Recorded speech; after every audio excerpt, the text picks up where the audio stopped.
रहमतुल्लाहि बरकातहू। आज नारायणपेट में एक आशुरखाना मिस्मार किया गया है। इमाम हुसैन रज़ियल्लाहु ताला अन्हु के नाम से था, जो महबूब नगर ज़िले में आता है। और ये सुनहरा तेलंगाना बने जब से ऐसे कई वाक़ये हो गए हैं जिसको हमारे क़ायदों ने नज़रअंदाज कर दिया है और इनके मंसूबे को समझ रहे नहीं हैं। साबिक़ा में भी अंबरपेट पे एक खाना मस्जिद को शहीद किया गया। Municipal minister K.T.. रामाराव साहब है, म्यूनसिपल अर्बन डेवलपमेंट का उनके हाथ में है और उन्होंने स्टेट के चीफ़ मिनिस्टर के फ़र्जन भी है। उनकी मौजूदगी में ये तमाम चीज़ें हो रहे हैं और एक 200 साल पुराना आशुरखाना जिसको नाकाबिले बर्दाश्त है, जो शहीद कर दिया गया रातों रात। मैं आया वक्फ बोर्ड पे, चेयरमैन साहब से मिला, सीईओ साहब से मिला। दोनों के ये अल्फाज है कि हमको इसका इल्म नहीं है, और हकीकत में इल्म भी होना नहीं चाहिए उनको, क्योंकि वो लोग के पास कोई रिकॉर्ड नहीं है, ना वो लोग उनको कोई मेंटेनेंस कर रहे हैं मस्जिद। और हम अगर आके वक्फ बोर्ड में आके सलीम साहब को तलखीद कर रहे हैं या सीईओ को तलखीद कर रहे हैं या वक्फ बोर्ड को तलखीद कर रहे हैं, तो मैं नहीं मानता कि ये कोई सल्यूशन है। वक्फ बोर्ड के बोर्ड मेंबर असदुद्दीन ओवैसी साहब है, मौज़म खान साहब है, वहीदुद्दीन साहब है, जावेद साहब है, तमाम टीआरएस के अराकीन हैं, तमाम एमआईएम के अराकीन हैं। ये सबकी ज़िम्मेदारी है। अकबर निज़ामुद्दीन साहब है, जो काफ़ी दिमाग वाले आदमी हैं, जिसको काफ़ी नॉलेज है वक्फ बोर्ड के बारे में। ये तमाम लोग बैठ के अगर कुछ करेंगे तो वक्फ जायदादें बचेंगी, वरना मुश्किल है। अब मैं आया, एक ज़ोरावर ख़ान मसाजिद का मेरे को सलीम साहब और सीईओ साहब तयख़ून दिए थे। वहाँ पे दो पार्टियों में झगड़ा था, तो दोनों को आधा आधा बना देंगे बोल के तयख़ून दिए। मैं उस तयख़ून पे चले गया। आज फिर एक पार्टी मेरे पास आई, साहब हमारा किसी का नाम नहीं है, प्रोसीडिंग निकल गई। मैं फिर आके सलीम साहब से उस बारे में रिजू हुआ, तो सलीम साहब मेरे को ये बोले हमारे इल्म में नहीं है, मैं बोर्ड मीटिंग में रखता हूँ, फ़ौरन उसको कैंसिल करा के डायरेक्ट मैनेजमेंट में लेता हूँ। हम मसाजिदों के झगड़े में से बाहर नहीं निकल रहे हैं। और एक बोर्ड का चेयरमैन और एक सीईओ अपनी फ़ाइल मूव कर दिए, उसके बाद उनके अमले का काम रहता, उनके स्टाफ का काम रहता दियानतदारी ईमानदारी से काम करे। यहाँ पे बहुत सारे धांधलियाँ हैं और काफ़ी छोटे छोटे चीज़ों में ये लोग खुश हो जा रहे हैं। अब मैं आता हूँ कि एक सियासत चल रही है ख्वाजा पाशा की मौता पे, जिनको उनके घर वाले ख़ुद राज़ी होके मसानगट्टी में उनको तदफीन कर दिए। अभी कुछ हमारे उलमाए अगर बोले उनको वहाँ से शिफ्ट करना है, तो बराबर हमारे उलमाओं के लब्बैक पे वहाँ को शिफ्ट करना है, नहीं तो फिर अल्लाह की मर्ज़ी है। दूसरी चीज़, ये ख्वाजा मियाँ का पहला क़िस्सा नहीं है। मैं माजी में भी आप लोग को बता चुका हूँ कि बालापुर में कुतुब शाही टोम्स, खुली कुतुब शाह के पोतरे भाले शाह भोले शाह, उनकी ख़बरों में से उनको गैब कर दिया गया है और किसी को तकलीफ़ नहीं हुई, क्योंकि वहाँ खुली कुतुब शाह तो ज़िंदा है नहीं, सियासत तो चलेंगी नहीं। तो लिहाजा उस पर भी सोचिए कहाँ गए उनके मैयतों, जेसीपी से डिग कर दिए, लेवल कर दिए। सिर्फ गुम्बज़ों में सिर्फ अब रूम बने हुए हैं और ख़रीदने वाले कोई और नहीं है, मेरे और आपके भाइयाँ हैं। ख़बरस्तान ख़रीद रहे हैं आप, इसीलिए ख़बरों की तंगी आपको हो रही। ख़बरों पे घर आप बना रहे हैं, इसीलिए तंगी आपको हो रही। कोई बाहर वाला आके नहीं ले रहा, बेचने वाला भी आपका आदमी, ख़रीदने वाले भी आप।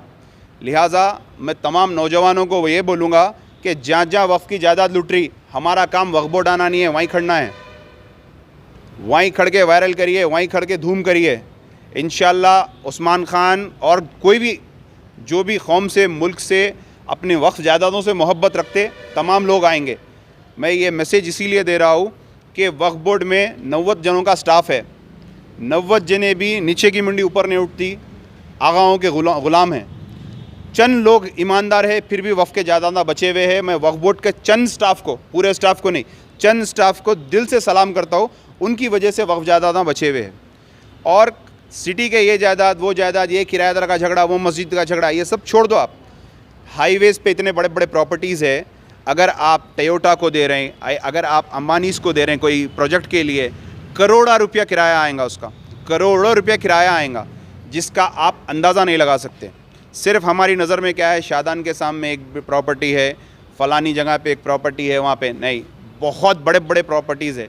अलमास मस्जिद के पास 425 एकड़ वक्फ की अराज़ी है, अगर वहाँ पे कोई MNCs कोई कंपनीज़ को दिए तो। गच्चीबौली में है।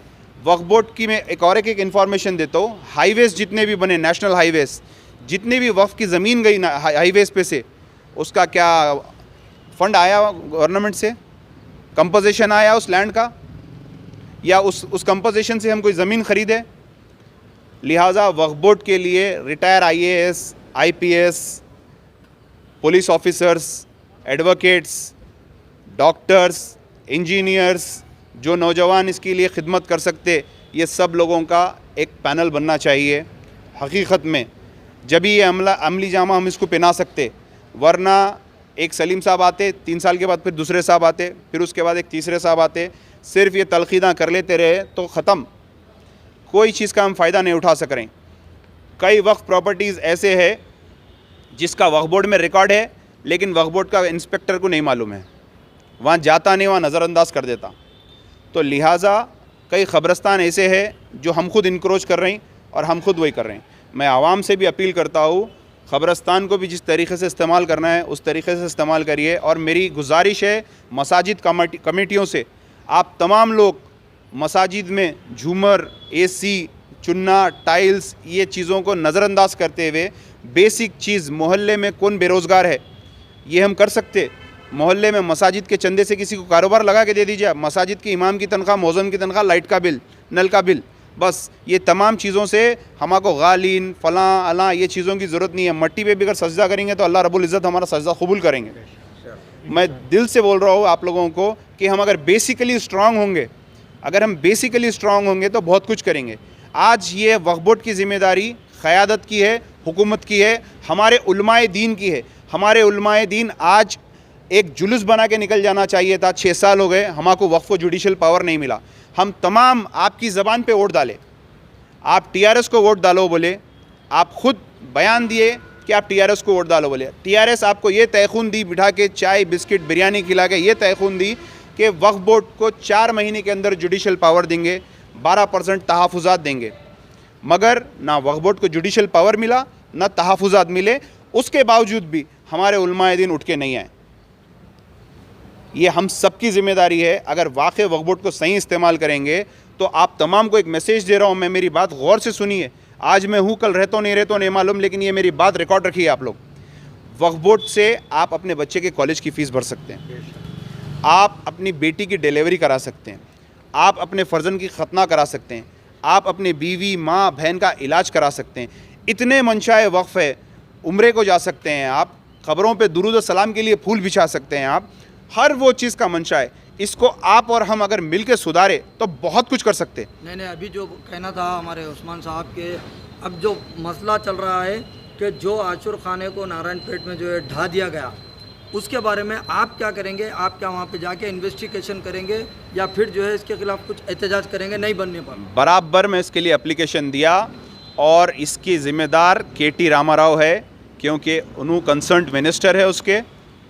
और ये लोग अपने आप को मुसलमान का हमदर्द बताते हैं।